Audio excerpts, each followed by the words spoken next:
everyone, welcome back to another video. Today I'm going to be combining some sentiments to create a birthday sentiment for a card where I didn't have one that really fit. What I'm going to be using today is this little monster stamp set from Joy Clair Stamps. This is from the Color by Faith series, and if you're unfamiliar with Joy Clair Stamps, they actually have two different lines of stamps in their shop. They have the everyday line, which is exactly what it sounds like for your everyday all occasion cards. And then there is also the Color by Faith series, which is a more faith-based series and can be used for faith-based projects or Bible journaling. So that's what I'm going to be using today, is actually a Color by Faith series stamp set, but I wanted to turn it into a little boy's birthday card. My son is kind of in that tween stage, and so it's kind of hard to pick out stamps for his age range. I thought this would be a really fun birthday card, so I'm going to stamp some of the little monsters. Now, I'm just stamping these on a scrap piece of cardstock with some Memento Tuxedo Black ink because I'll be using my alcohol markers to color them in. I also fussy cut these out very quickly. If you don't like fussy cutting, I do want to mention that Joy Clair Stamps offers free SVG cutting files for all of their stamp sets. Whenever you purchase one of their stamp sets, you automatically get that download. So if you have an electronic cutting machine, you have that option and you don't have to fussy cut. I'm using my alcohol markers to color in these little guys. I just think whenever I'm making, especially a kid's birthday card, I like really bright and vibrant colors. So I like to go in with my alcohol markers a lot, and my favorite ink to use for that is the Tuxedo Black. Use whatever ink you like for whatever coloring medium you're going to use on your cards. Just make sure that it corresponds so you don't have any funny bleeding, because these do have quite a bit of really intense black space. You want to make sure you use the right ink for your project. For the little octopus looking monster, for a better lack of a better term, I colored him in some orange. I did a little bit of tip to tip blending, and I'm doing that on this blue monster as well, just to fill in some of the gaps where I don't have the right blending shades to kind of go in and create those nice shadows and then blend it out into the lighter color. I do a lot of tip to tip blending. I went ahead and colored in that little guy with some blues, and finally for this guy I'm going to do some tip to tip blending as well on this one, and I'm using some green markers. I'm using a very light green, and then I'll also come in with some lime, and just because they're so far on the color spectrum to blend, I just like to do that tip to tip where I just take a little bit of the darker color on my lighter color markers tip and blend that out, and it creates a gorgeous, really blended look without having a ton of markers on hand. Now around him, he's got these little spikes. I just used a red marker. I didn't do any shading or blending on those. They're so tiny. And then for his little socks and shoes, I used a lighter gray color. Now, if I had any little mistakes, I like to take my white gel pen and just cover those up very quickly and easy to do. Now, with that color palette in mind, I went ahead and chose some distress inks to put through a stencil for my background.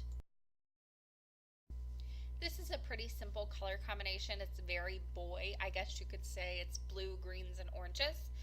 But if you have any trouble with color combinations like I do, there are a few different tips I like to put out there. One is to look at sequin mixes. They're already mixed together, the colors coordinate the majority of the time, and you can just pick your colors out from there. Especially if you're using a sequin mix on a project, it's a great way to really kind of pick out colors from that to get the most use out of them. Another thing, I have a Pinterest board, I will leave that link down in the description box below, that I like to just pin different color combinations that I find that I like, that I want to use in the future. It's great for me just to scroll through there, find a color combination I want, pick out my inks or my markers or color pencils, whatever I happen to be using, and then I can go in and just, I know those colors coordinate beautifully, I know I like them already, and I can just go from there. Now with the colors that I chose, I went ahead and picked those out that match the markers I use with distress inks. So I've got some Mermaid Lagoon, I've got some Twisted Citron, and I've got some Spiced Marmalade. I'm going to be blending these through a circle stencil. This one is from Stampin' Up. There are tons of these stencils on the market. You do not have to have this one. You could even make your own with some circle dies if you wanted to. But I have this on hand, so I went ahead and centered in my card base that I'm using, and this is an A2 top folding white card base. I centered that up on the back of my stencil, and I like to tape my card to the actual, or panel, whatever I'm using, to the actual stencil. That way it's not sliding around underneath there. Sometimes if you just tape your stencil down to your work surface, the card underneath or the paper underneath can still move around a little bit. I've had it happen to me a ton of times, and I can never get my stencil line back up perfectly. So taping the panel to the stencil just helps me and saves me a lot of time and frustration if it would happen to move around. I'm blending between two inks back and forth, so I've got two different mini blenders going at one time. Here I'm putting on some spice marmalade, and once I get that pretty intense, I'll come back in, blend over the very top of that with some twisted citron, and just blend back and forth between the two. And when I'm happy with the intensity and the blending that I'm getting, then I can put all my inks away and that part is done. Now, removing the stencil is the most fun part for me because I get to see what's underneath. So I just peel that back and I've got this gorgeous stenciled background on my card base. Now I'm going to pop up my little monsters on another panel. I want to add a background to them too to help them pop away from a stark white background. So I've got this other stencil that's just a line stencil. You can do the same exact technique with painter's tape. You do not need this stencil, but this one I'm using is from Stampin' Up.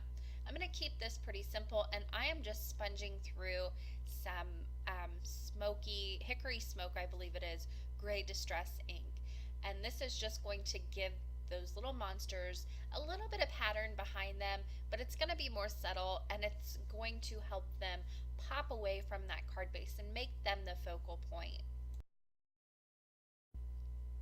Once I'm happy with the intensity of my color, I can go ahead and pull away my stencil, and I've got that background ready to go as well. Again, this panel I did tape to the stencil with some painter's tape instead of taping my stencil down. That just helps it, especially with this stencil, it likes to move around a lot. It helps it keep it in place. That's another reason I would almost suggest using painter's tape over a stencil like that. It really tends to move around a lot when you try to push ink through. So one color you can get by with, but if you're blending between 2 and 3, it's almost just easier to use painter's tape or washi tape for that matter. So to combine my sentiments, I did not have a birthday sentiment in that stamp set because it is from the Color by Faith series. So I'm using the Hello Sentiment stamp set from Joy Clair Stamps. It's kind of a builder set, so I've put together birthday wishes. I stamped that down on a piece of black cardstock that I'm going to be using to mount that little white panel that I just ink blended onto. Now, one of the sentiments in the stamp set, the Monsters stamp set, says, "Don't let the monsters destroy you."